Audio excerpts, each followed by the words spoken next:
श्रीरुद्राष्टकम्।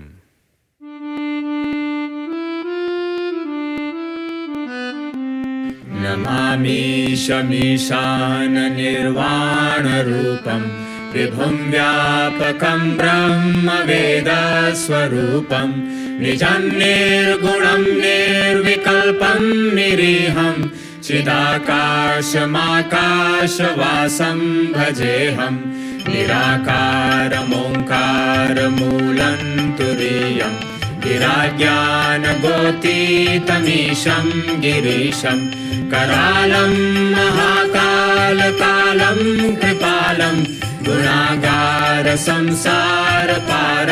नतोऽहं तुषाराद्रिसङ्काशगौरं गभीरं मनोभूतकोटिप्रभाश्रीशरीरं सुरन्मौलिकल्लोलिनी चारुगङ्गा लसद्भालबालेन्दुकण्ठे भुजङ्गा चलत्कुण्डलं भ्रूसुनेत्रं विशालं प्रसन्नाननं नीलकण्ठं दयालं मृगाधीशचर्माम्बरं मुण्डमालं प्रियं शङ्करं सर्वनाथं भजामि प्रचण्डं प्रकृष्टं प्रगल्भं परेशम् अखण्डं अजं भानुकोटिप्रकाशं त्रयशूलनिर्मूलनं शूलपाणिं भजेऽहं भवानीपतिं भावगम्यं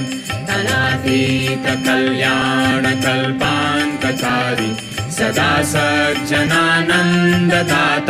पुरारि चिदानन्दसन्दोहमोहापहारि प्रसीद प्रसीद प्रभो मन्मथारि न यावदुमानाथपादारविन्दं भजन्ति हलोके परे वा नराणां न तावत् सुखं शान्तिसन्तापनाशं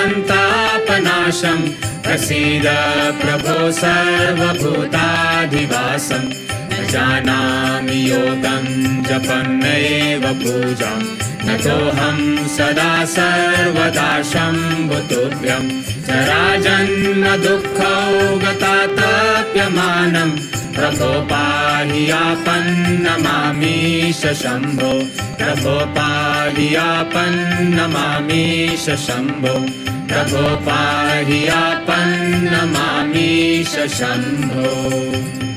ॐ शान्ति शान्ति शान्तिः।